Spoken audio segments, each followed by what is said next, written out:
नमस्कार दोस्तों, आप लोगों का मेरे चैनल पे स्वागत है। आशा करता हूँ कि आप सब लोग अच्छे होंगे। तो आज हम लोग कुछ इम्पोर्टेंट एमसीक्यू सीरीज मैं आप लोगों के लिए लेकर आया हूँ। तो उसी कड़ी को आज हम आगे बढ़ाएंगे। तो कुछ एमसीक्यू जो कि आपके यूपी एपीओ और जुडिशरी के लिए इम्पोर्टेंट है, तो आज मैं उन पे बात करूंगा। और जो लोग चैनल पे नए हैं, कृपया चैनल को लाइक सब्सक्राइब कर लें। तो अब चलते हैं कुछ इम्पोर्टेंट क्वेश्चन की तरफ।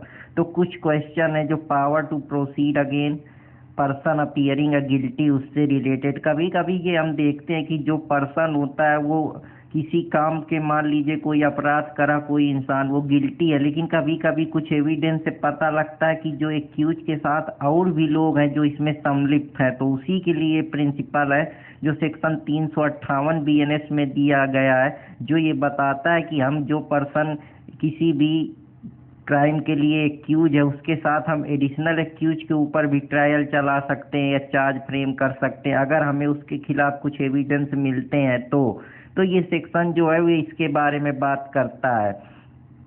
तो अब हम चलते हैं, विच of the following statement is true. तो जो पर्सन जिसका नाम जो है वो चार्ज शीट में एक्यूज पर्सन के तरीके नहीं दिया है, लेकिन अगर एविडेंस से हमको ये पता चलता है तो हम उसके खिलाफ चार्ज फ्रेम कर सकते हैं, ये हमारा सेक्शन 358 बताता है।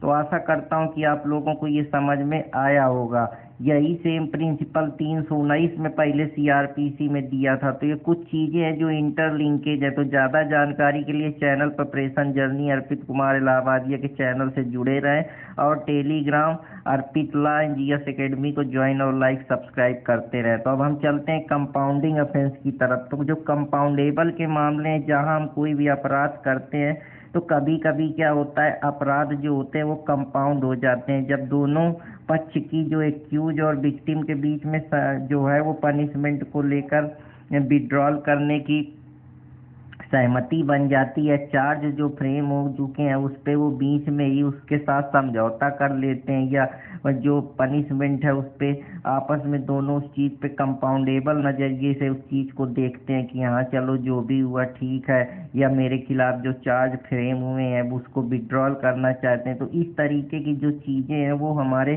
क्लासिफिकेशन कंपाउंडिंग ऑफ ऑफेंस के अंदर आती हैं। तो जो क्लासिफिकेशन है कंपाउंडेबल और नॉन कंपाउंडेबल ऑफेंस का, वो सेक्शन 359 में दिया है, जो कि सेक्शन 320 में पहले आईपीसी में सीआरपीसी में दिया था। तो अब कंपोजिशन जो ऑफेंस 359 के हैं वो इसमें ये होता है कि अगर ऑफेंस के दौरान अगर कोई भी आदमी अपने केस को कंपाउंड करा लेता है तो उसको ये माना जाएगा कि अब उस आदमी के खिलाफ चार्ज फ्रेम नहीं होंगे या उसको गिल्टी नहीं माना जाएगा, अब उसको एक्विटल मतलब बरी कर दिया जाएगा। तो आशा करता हूँ कि आप लोगों को ये भी पसंद आया होगा। जब पर्सन जो है वो कंपाउंड करता है कोई भी ऑफेंस के लिए जिसमें वो कॉम्पिटेंट होता है 359 में, अगर वो डेड हो गया, मान लीजिए जो पर्सन था वो कोई भी कंपाउंड जो ऑफेंस था उसको कंपाउंड कराना चाहता है या उससे जो है उस अपराध से उसको मुक्त करना चाहता है, लेकिन वो आदमी अगर डेड हो जाएगा तो जो उसके लीगल रिप्रेजेंटेटिव हैं जो उस अपराध के लिए कोर्ट की कंसेंट से कर सकते हैं। तो राइट ऑप्शन यहाँ पे डी होगा। When can the offence otherwise be compoundable not compoundable, जो अपराध कंपाउंड नहीं किए जा सकता उसको हम कैसे जो है वो कंपाउंड टेबल की कैटेगरी में ला सकते हैं। जब एक्यूज अगर प्रीवियस कन्विक्शन है तो वो लाइबल होगा, अगर वो पनिशमेंट जो है उसका इन्हांस किया गया या डिफरेंट काइंड ऑफ का कोई ऑफेंस करा है तो फिर वो उन मामलों में कंपाउंडेबल नहीं करेगा अगर उसके पहले से ही कोई प्रीवियस कन्विक्शन है या उसकी पनिशमेंट पहले से किसी पनिशमेंट में इन्हांस की गई है या कोई अलग अलग प्रकार के जो अपराध है उसने करे हैं। तो राइट ऑप्शन यहाँ पे डी होगा। अब चलते हैं अगले क्वेश्चन की तरफ। ऑफेंस जो बीएनएस में दिए गए हैं 369 के अलावा वो सारे अपराध जो हैं वो उनका हम सुलह समझौता नहीं करा सकते हैं, उनको हम कंपाउंड नहीं करा सकते हैं। तो ये 359 इसके बारे में बताता है। विच of the following statement in respect of 359 of BNS is not correct. तो 359 बीएनएस में जो चीज़ें वो करेक्ट नहीं है कि अगर किसी के खिलाफ कोई कंपोजिशन है ऑफेंस का और चार्ज के पहले तो हम उसको ये नहीं मान लेंगे कि जो एक्यूज है वो पूरी तरीके से डिस्चार्ज हो गया है। अफेंस जो कंप्रोमाइज किए जा सकते हैं पार्टी के बीच, उन्हीं को हम कंपाउंडेबल अफेंसेज बोलते हैं, कि ये अपराध को हम कंपाउंड करा सकते हैं, मतलब आपस में इनका सुलह समझौता हो सकता है। तो आशा करता हूँ कि आप लोगों को ये भी पसंद आया होगा। विड्रॉल फ्रॉम प्रोसिक्यूशन कौन सा सेक्शन है? भारतीय नागरिक सुरक्षा संहिता का जो पब्लिक प्रोसिक्यूटर चार्ज में है या कंसेंट किसी कोर्ट के द्वारा या जो any time before the judgement is pronounce के बारे में विड्रॉ करता है प्रोसिक्यूशन ऑफ एनी पर्सन, जो विड्रॉ करता है प्रोसिक्यूशन किसी भी पर्सन का जो ट्राई किया गया है। तो कभी कभी जो पब्लिक प्रोसिक्यूटर होता है वो चार्ज हटा सकता है अगर वो कोर्ट की कंसेंट से, और जजमेंट आने के पहले वो ऐसा कर सकता है अगर उसको लगता है कि ये इंटरेस्ट में है या इसकी कोर्ट उसकी सहमति दे देता है। तो उसके बारे में 360 है जो पहले प्रोविजन 321 सीआरपीसी में दिया था। तो आशा करता हूँ कि आप लोगों को ये भी पसंद आया होगा। When can withdraw case from prosecution under section 360, जो केस है वो विड्रा किया जा सकता है प्रोसिक्यूशन से सेक्शन 360 बीएनएस उसके बारे में बात करता है। जब पब्लिक प्रोसिक्यूटर कोर्ट की परमिशन ले आए तो हम ऐसा संभव कर सकते हैं। कोई भी पब्लिक प्रोसिक्यूटर या असिस्टेंट पब्लिक प्रोसिक्यूटर जब जजमेंट प्रोनाउंस हुआ है तो वो विड्रॉ कर सकता है प्रोसिक्यूशन से। ऐसा मामला जो है वो कोर्ट में दिया गया है, तो सेक्शन सी जो है कोर्ट की परमिशन से हम ऐसा कर सकते हैं। किस स्टेज में ट्रायल के जो प्रोसिक्यूशन है उसको हम विड्रॉल कर सकते हैं कंसेंट ऑफ कोर्ट के? किसी भी टाइम जब जजमेंट जो है वो प्रोनाउंस हुआ है। तो after the commencement of prosecution evidence, जब कमेंसमेंट हुआ है प्रोसिक्यूशन एविडेंस का तो हम विड्रॉ कर सकते हैं प्रोसिक्यूशन। जो एक्यूज है वो एक्यूटेड किया जा सकता है तो वो बरी होगा। तो राइट ऑप्शन यहाँ पे सी होगा। तो अब हम चलते हैं अगले क्वेश्चन की तरफ। क्या मजिस्ट्रेट इंस्पेक्ट कर सकता है कोई भी ऑफिसर कमीशन अगर ट्रायल में कोई भी अपराध हुआ है ट्रायल के समय? तो हाँ, मजिस्ट्रेट ऐसा कर सकता है प्रॉपर अप्रिसिएशन अगर उसको एविडेंस के कुछ एविडेंस मिलते हैं। तो 347 में, जो पहले 310 में लोकल इंक्वायरी थी, अब वो 347 बीएनएस में दी गई। तो राइट ऑप्शन यहाँ पे सी होगा।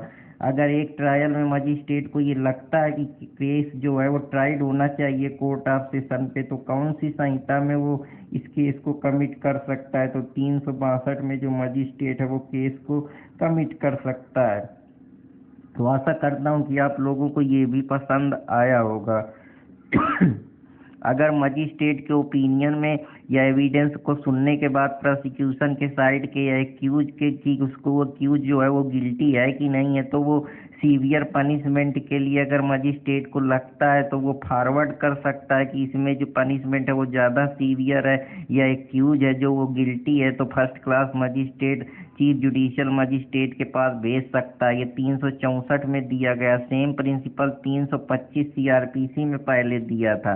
विच provision of BNS postulate that criminal code would be open, कि जो क्रिमिनल कोड है वो ओपन रहेगी। सेम प्रिंसिपल को हम लिमिटेशन एक्ट से भी इंटरलिंक कर सकते हैं। तो आशा करता हूँ कि आप लोगों को ये समझ में आएगी। जहाँ हम पब्लिक जो है वो जनरली एक्सेस कर सकती है पब्लिक, और वो इसके जो एक्सेप्शन है वो कुछ चीज़ें के बारे में एक्सेप्शन की तरह ये सेक्शन दिया गया है। तो ये सेक्शन 366 है जो जिसके बारे में बात करता है। अभी ये भारतीय नागरिक सुरक्षा संहिता में यही सेम प्रिंसिपल 327 में दिया था। आशा करता हूँ सेक्शन 9 में लिमिटेशन एक्ट में यही प्रिंसिपल दिया है। तो जब हम कभी इनके बारे में डिटेल में पढ़ेंगे तो मैं बात करूँगा। तो चैनल प्रिपरेशन जर्नी अर्पित कुमार इलाहाबादिया के लेक्चर सीरीज से जुड़े रहें, और टेलीग्राम लॉ एंड आरपीजीएस एकेडमी को लाइक सब्सक्राइब करते रहें। अकॉर्डिंग टू सेक्शन 300 माफ करिएगा, सेक्शन 366 है जो इंक्वायरी और ट्रायल के बीच में कंडक्ट होता है। तो सेक्शन 64-65 जो ऑफेंस अगेन वुमेन से रिलेटेड अपराध है, या जो जोनाइल पास्को एक्ट में जो एग्रावेटेड सेक्सुअल असॉल्ट के केस हैं या पेनिट्रेटिव सेक्सुअल असॉल्ट के केस हैं जहाँ पे जो सेक्सुअल ऑफेंस से रिलेटेड चाइल्ड के बात की गई है, तो ये दोनों सेक्शन जो हैं जिसपे ये जो है कैमरा में या इनकी सीक्रेट प्रोसीडिंग होगी, गुप्त प्रोसीडिंग होगी, ट्रायल कैमरा में चलाया जाएगा, जो इंफॉर्मेशन है उसको डिस्क्लोज नहीं किया जाएगा, वो सेंसिटिव इंफॉर्मेशन होगी।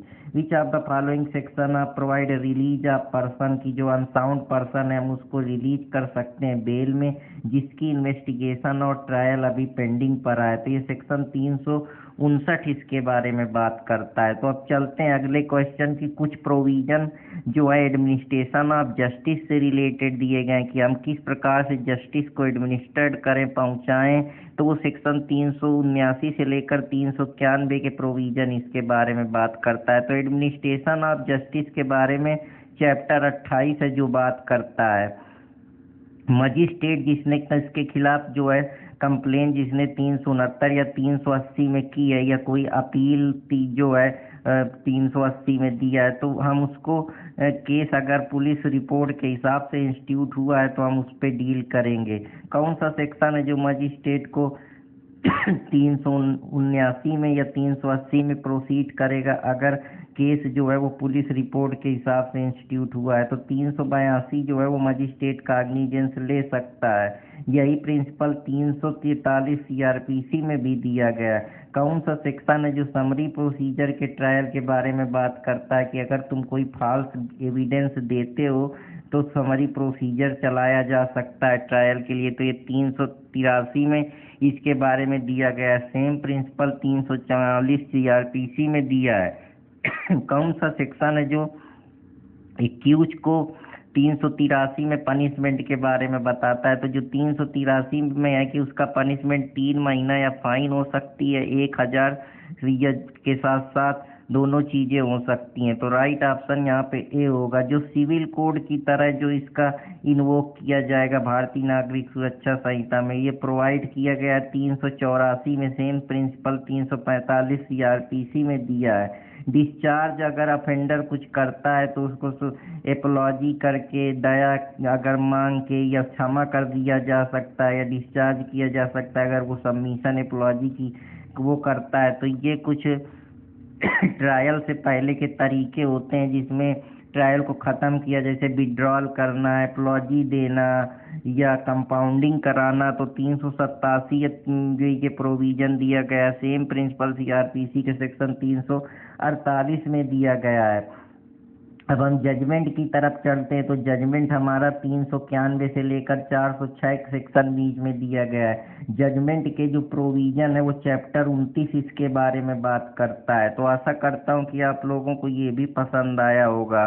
सेक्शन 392 सब क्लास 1 जो है वो बताता है कि जजमेंट जो है वो तभी प्रनाउंस होगा जब ट्रायल पूरी तरीके से ख़त्म हो जाएगा या सम सब्स्टिट्यूट टाइम में, लेटर में हम इसको नहीं कर सकते। तो जजमेंट हमेशा ट्रायल के 45 दिन के अंदर अंदर जजमेंट पास होना चाहिए।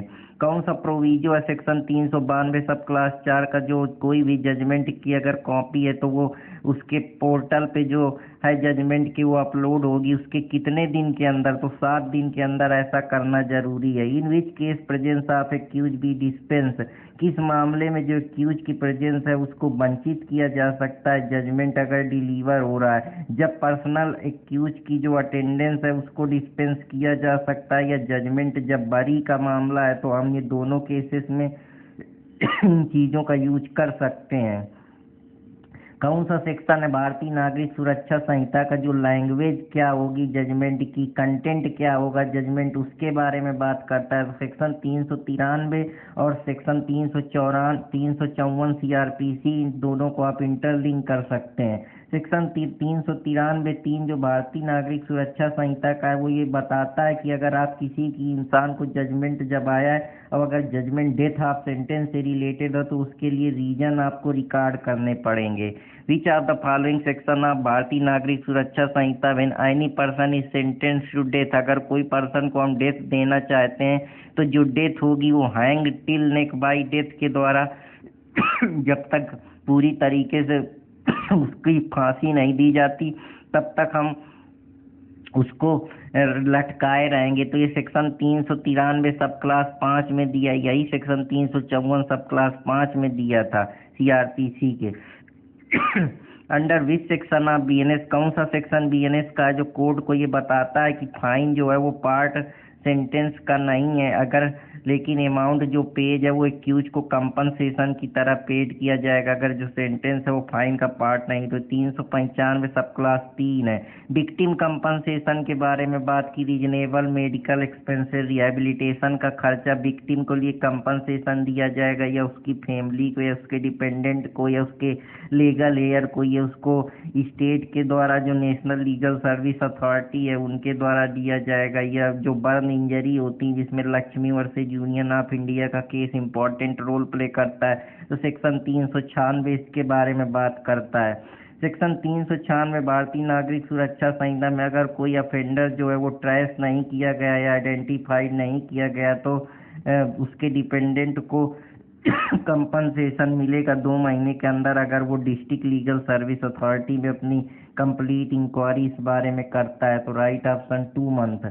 396 सब क्लास 2 में जो है क्वांटम ऑफ कंपनसेशन कौन डिसाइड करेगा, तो स्टेट और डिस्ट्रिक्ट लीगल सर्विस अथॉरिटी इसके लिए बनाई गई है, जो कितना कंपनसेशन देना है उसके बारे में बात करता है। कौन सा सेक्शन है भारतीय नागरिक सुरक्षा संहिता का जो ट्रीटमेंट ऑफ विक्टिम, कुछ विक्टिम को ट्रीटमेंट है उस सर्टेन केसेज में, तो सेक्शन 397 उसके बारे में बात करता है। कौन सा अफेंस है जिसमें सारे हॉस्पिटल या पब्लिक हो चाहे प्राइवेट हो वो तुरंत पहले फ्री लीगल ट्रीटमेंट देंगे फ्री ऑफ कॉस्ट विक्टिम को। जो अफेंस सेक्शन 64, 65, 66, 67, 68, 70, 71 और 124 के मामले अफेंस अगेन वुमन से रिलेटेड, रेप से रिलेटेड मामले, ये सारे मामलों में या जो पास्को के मामले हैं उनमें free of cost medical treatment दिया जाएगा। तो right option both A and B. कौन सा सेक्शन है जिसमें पर्सन को अगर ग्राउंडलेसली अरेस्ट किया जाता है, बिना ग्राउंड के अरेस्ट होता है तो उसको कंपनसेशन दिया जाएगा, ये सेक्शन 399 और यही प्रिंसिपल 358 सीआरपीसी में दिया है। विच provision of Yuri state government जो है वो प्रिपेयर करेगी और नोटिफाई करेगी जिससे जो विटनेस मर जाते हैं या उनको मार दिया जाता है या उनको प्रताड़ना या इंजरी दी जाती है उसके लिए state government witness protection scheme लाई है, वो सेक्शन 398 उसके बारे में बात करता है। सेक्शन 399 जो मजिस्ट्रेट है वो अगर हियर्ड करेगा केस तो कंपनसेशन देगा, लेकिन कंपनसेशन 1000 से ऊपर नहीं होना चाहिए अगर ग्राउंडलेसली अरेस्ट किया गया या जिसकी वजह से वो उसका अरेस्ट हुआ है। इस सेक्शन ऑफ सेक्शन 399 सब क्लास 3 में जो है पर्सन जो है वो कंपनसेशन के लिए पे कर सकता है sentence to simple imprisonment term not exceeding 30 day. तो ये इसके बारे में कि उसको कि अगर वो कंपनसेशन नहीं देना तो 30 दिन उसको हम कम से कम सेंटेंस दे सकते हैं। कौन सा सेक्शन है भारतीय नागरिक सुरक्षा संहिता का जो अगर कोई भी अफेंडर जिसको हम रिलीज करते हैं उसके गुड कंडक्ट पे या उसके प्रोबेशन पीरियड में, तो सेक्शन 401 है जो इसके बारे में बात करता है। पहले सेक्शन 360 सीआरपीसी में दिया हुआ था, जबकि प्रोबेशन एंड अफेंडर एक सेक्शन 34 इसके बारे में बात करता है।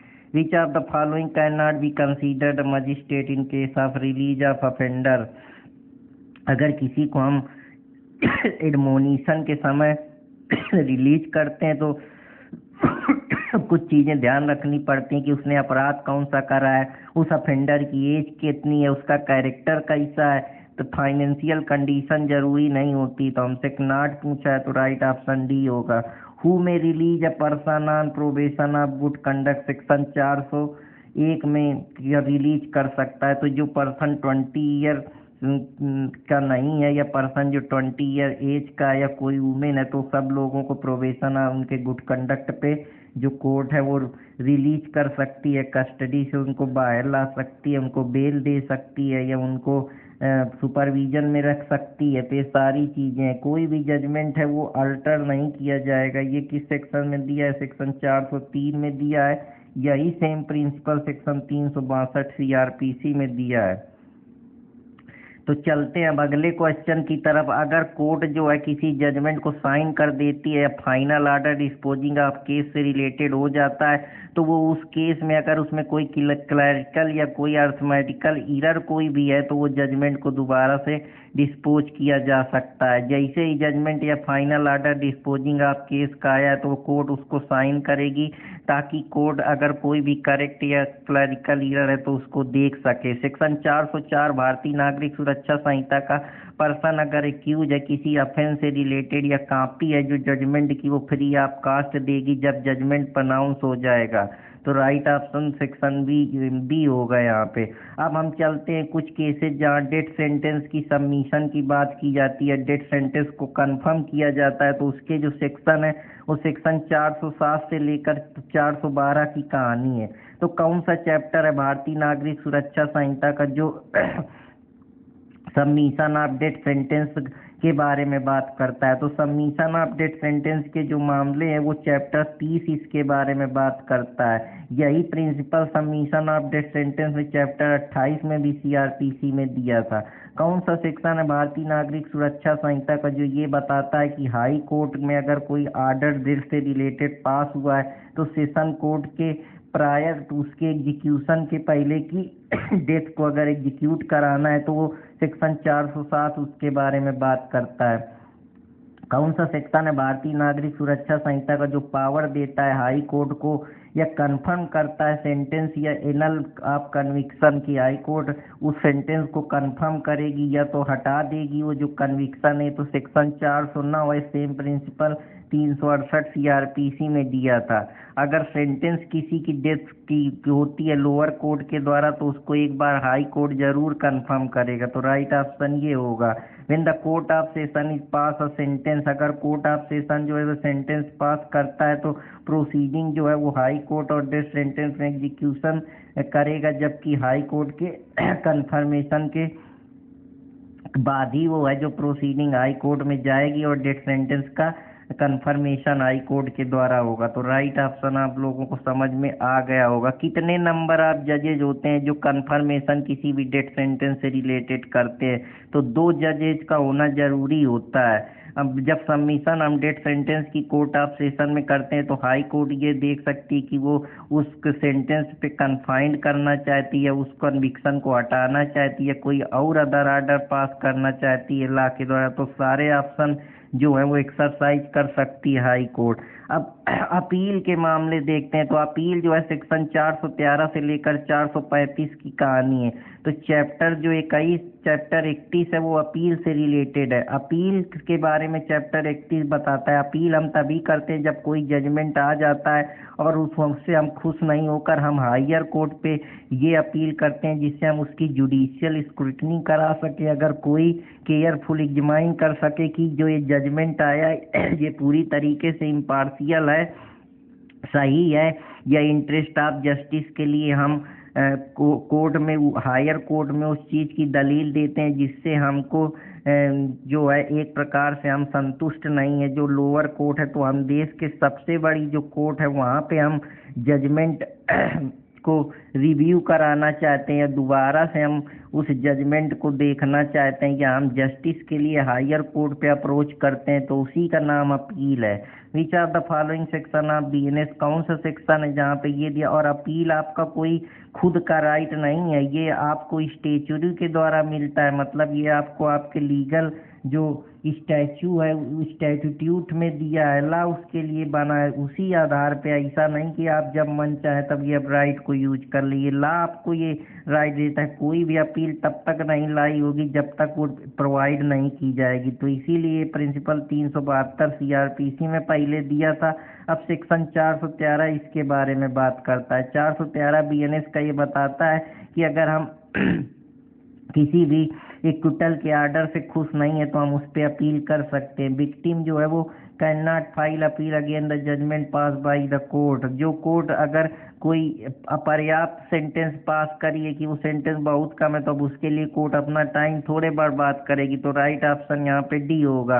Under which section of BNS session जज जो है वो पावर ऑफ अपील का यूज कर सकता है? तो पावर ऑफ अपील का यूज सेशन जज है वो सेक्शन 414 और 415 में कर सकता है। यही सेम प्रिंसिपल 408 409 सीआरपीसी में भी दिया है। अपील अगेंस्ट हम किसके, अगर हमको कोई आर्डर लगता है जो बरी हो गया उसके खिलाफ हम court of judicial magistrate first class में कर सकते हैं। तो ये अपील हम कोर्ट ऑफ सेशन में लाई करा सकते हैं। कौन सा सेक्शन है भारतीय नागरिक सुरक्षा संहिता का जो कोड को एक्सरसाइज करता है कि जो पावर है किसी भी अपील, अगर किसी भी कन्विक्शन से लेकर हमको ये है कि हम सेशन कोर्ट में इसको एक्सरसाइज कर सकते हैं। किसी का कन्विक्शन हुआ है, हम उस पर अपील करना चाहते हैं तो ये सेक्शन 415 बताता है।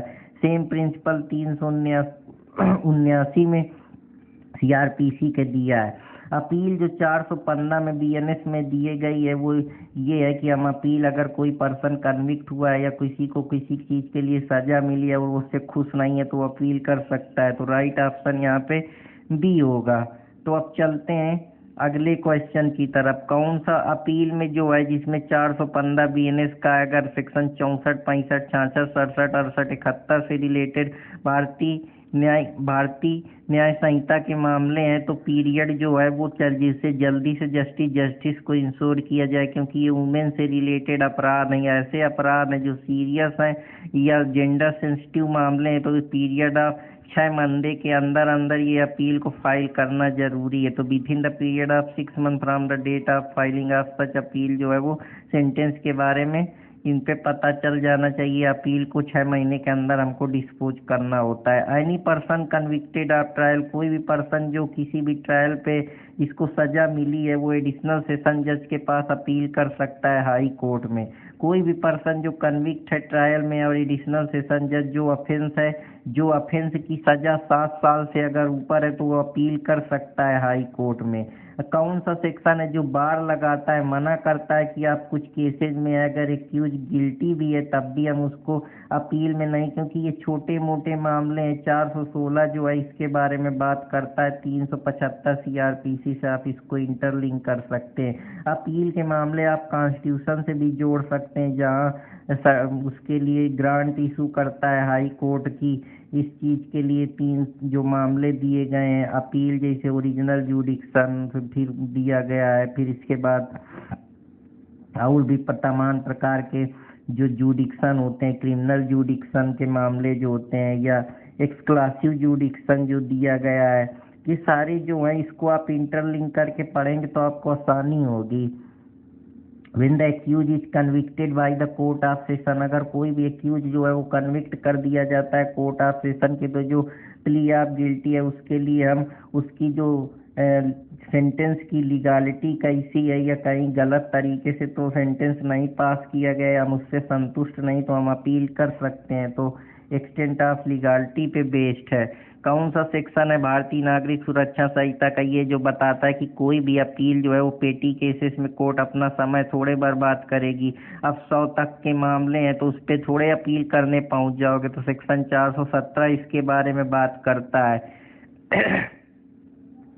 सेक्शन 417 भारतीय नागरिक सुरक्षा संहिता का कोई भी अपील जो अगर कन्विक्टेड पर्सन है तो लाई नहीं करेगी। अगर हाई कोर्ट है या कोई सेंटेंस है इम्प्रीजनमेंट का अगर 3 महीने से ऊपर नहीं है कन्विक्शन, तो हम उस पर अपील करके समय नहीं बर्बाद करेंगे कोर्ट का। कोई भी अपील कन्विक्टेड पर्सन की नहीं होगी अगर चीफ जुडिशियल मजिस्ट्रेट ने 100 तक की ही फाइन लगाई है। तो राइट ऑप्शन यहाँ पे सी होगा। या जो सेंटेंस है वो अपर्याप्त है तो स्टेट गवर्नमेंट जो है deal with appeal of state government again the inadequacy of sentence की जो एक्यूज है उसको कम सजा मिली तो स्टेट गवर्नमेंट वहाँ अपील कर सकती है। सेक्शन 418 इसके बारे में बात करता है। सेक्शन 377 सीआरपीसी इसके बारे में बात कर सकता है। अगर लगता है कि हम किसी सेंटेंस पे इन्हांस कराना चाहते हैं किसी सेंटेंस को, तो हम कोर्ट ऑफ जो है सेशन में मजिस्ट्रेट फर्स्ट क्लास जो है उसको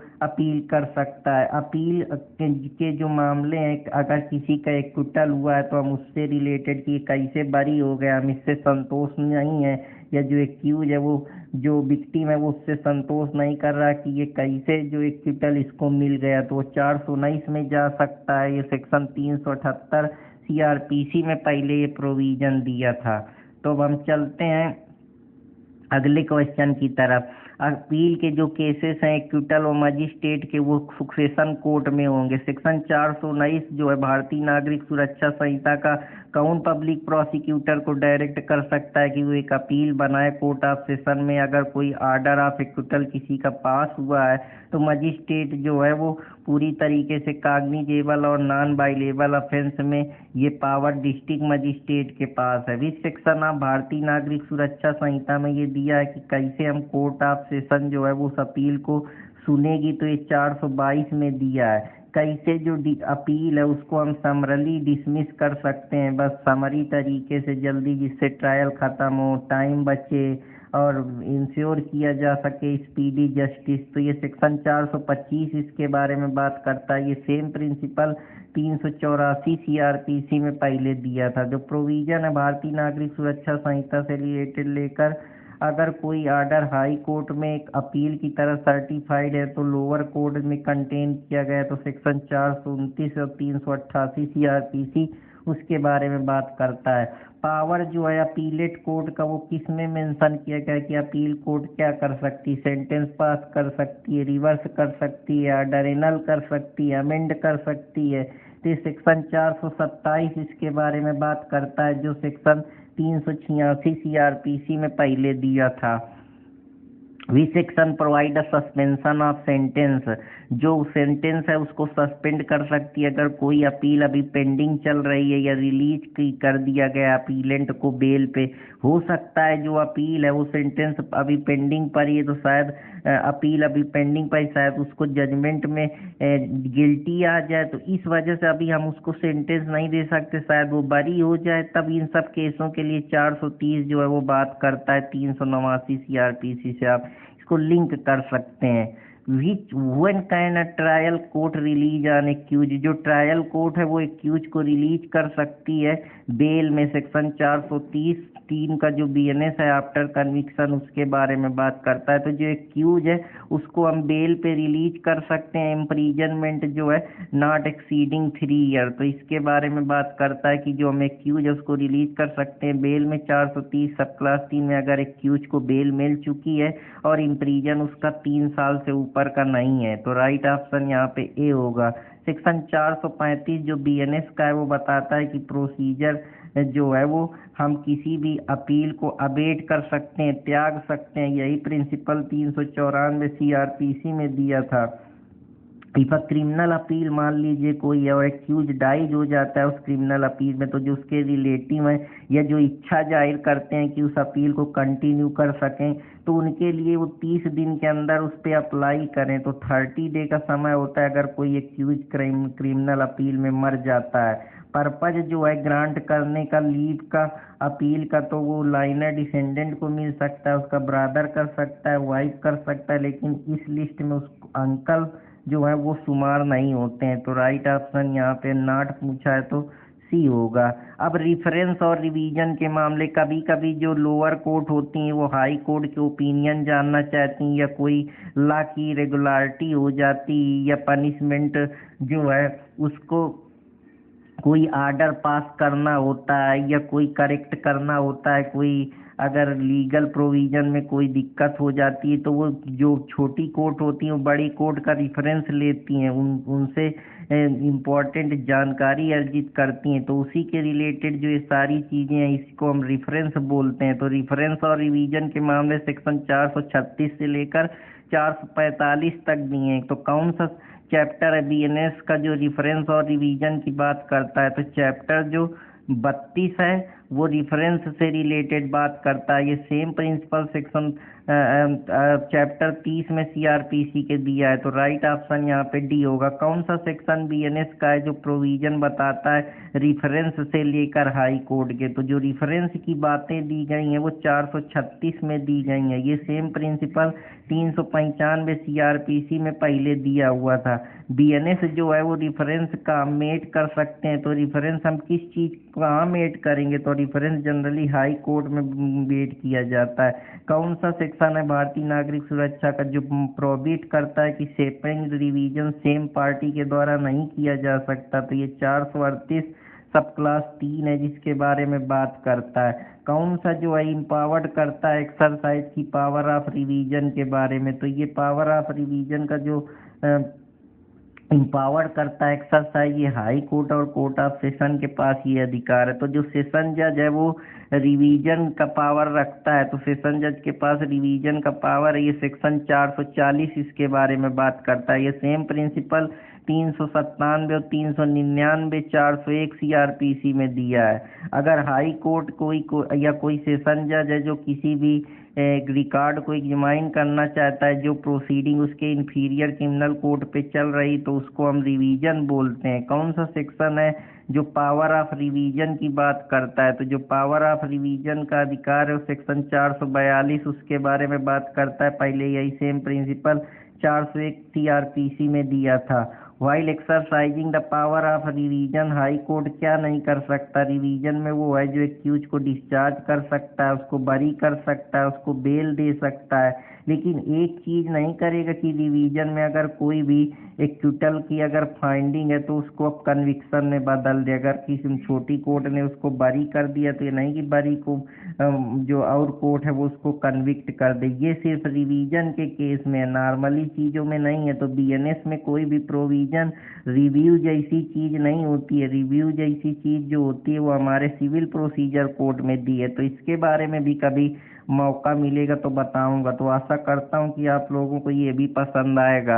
अब ट्रांसफर ऑफ क्रिमिनल केसेस की बात करते हैं। तो जो ट्रांसफर ऑफ क्रिमिनल केसेस है वो सेक्शन 446 से लेकर 452 की कहानी है। तो अब इसको समझते हैं। कौन सा चैप्टर भारतीय नागरिक सुरक्षा संहिता का जो प्रोविजन लिया है क्रिमिनल केसेस से लेकर बात करता है? तो जो चैप्टर 33 है वो इसके बारे में बात करता है। कौन सा चैप्टर है? भारतीय नागरिक सुरक्षा संहिता का जो ट्रांसफर ऑफ क्रिमिनल केसेस से रिलेटेड बात करता है। तो क्रिमिनल केसेस में जब हम केस को एक कोर्ट से दूसरे कोर्ट में भेजते हैं या कुछ जानकारी अर्जित करनी होती है, या वो केस की पब्लिक इम्पोर्टेंस है या नेशनल इंटरेस्ट के लिए है, या हम कोई रिफरेंस चाहते हैं, तो उन सारे मामलों में कोर्ट एक जगह से दूसरे एक जगह फाइल जो जाती रहती है उसी की ये कहानी है। चैप्टर 33 इस पे बात करता है। तो जो सुप्रीम कोर्ट जब केस ट्रांसफर करता है एक हाई कोर्ट से दूसरे हाई कोर्ट, तो ये सेक्शन 446 इसके बारे में बात करता है। 446 अगर सुप्रीम कोर्ट ने कोई एप्लीकेशन ट्रांसफर करी है जो फ्राइवोलस है या वेक्सिसियस है, तो कोर्ट जो एप्लीकेंट है वो कंपनसेशन देगा जो कंसीडर लगेगी या अप्रोप्रिएट होगी उस समय। तो कौन सा सेक्शन है भारतीय नागरिक सुरक्षा संहिता का जो हाई कोर्ट को ये पावर देता है कि वो किसी भी केस को जो ट्रांसफर कर सकता है या अपील कर सकता है? तो सेक्शन 447 इसके बारे में बात करता है। हाई कोर्ट के पास ये पावर है कि वो केस को ट्रांसफर कर सकता है, अपील कर सकता है, अगर कोई फेयर या इम्पार्शियल ट्रायल नहीं हेल्ड हुआ है पर्टिकुलर केस पे, या जो कोई क्वेश्चन पब्लिक इम्पोर्टेंस के लिए इम्पोर्टेंट है या जनरल कन्वीनियंस के लिए ज़रूरी है। तो ये सारे मामलों में कि पब्लिक इम्पोर्टेंस के लिए कर सकता है, जनरल कन्वीनियंस के लिए कर सकता है, या फेयर ट्रायल जो है वो किसी पर्टिकुलर केस पे नहीं हेल्ड हुआ है। तो आशा करता हूँ कि आप लोगों को ये पसंद आया होगा। पावर जो है सुप्रीम कोर्ट का वो ट्रांसफ़र कर सकता है केस को एक हाई कोर्ट से दूसरे हाई कोर्ट, अगर एप्लीकेशन एक्सरसाइज किया जाएगा अटॉर्नी जनरल ऑफ इंडिया के द्वारा या एडवोकेट जनरल ऑफ इंडिया के द्वारा। तो राइट ऑप्शन यहाँ पे बी होगा। कौन सा सेक्शन है भारतीय नागरिक सुरक्षा संहिता का जो पावर देता है सेशन जज को कि वो ट्रांसफर कर सकता है केसेस को अपील पे? तो सेक्शन 448 जो है जिसके पास ये पावर है कि वो सेशन जज को ट्रांसफर करे केस या अपील में, तो सेक्शन 448 उसके बारे में बात करता है। सेक्शन 448 जब सेशन जज को ये एप्लीकेशन है कि वो केस जो है वो ट्रांसफर किया है वो फ्राइवोलस है वह वेक्सिसियस है, तो कोर्ट आर्डर एप्लीकेंट के आर्डर दे सकता है कि वो कंपनसेशन दे, लेकिन ये कंपनसेशन वो 10,000 से ज़्यादा नहीं दे सकता है। कौन सा सेक्शन है जो पावर ऑफ विड्रॉल की केस की बात करता है 449 में? तो ये कोर्ट ऑफ सेशन जो है उस केस को विड्रॉल भी कर सकता है। कौन सी कोर्ट है जिसके पास ये पावर नहीं है कि वो केस को ट्रांसफर कर सके? तो कोर्ट ऑफ स्पेशल मजिस्ट्रेट के पास ऐसा कोई अधिकार नहीं है। तो आशा करता हूँ कि आप लोगों को ये लेक्चर पसंद आया होगा। अगर पसंद आया तो कृपया चैनल से लाइक सब्सक्राइब करते रहें और अपने दोस्त अर्पित कुमार इलाहाबादिया के चैनल के साथ जुड़े रहें। तो फिर मिलूंगा नए टॉपिक के साथ नई उमंग के साथ। तब तक पढ़ते रहें, हंसते रहें, मुस्कुराते रहें और ज़िंदगी को यूं ही आगे बढ़ाते रहें। जय हिंद दोस्तों, जय भारत।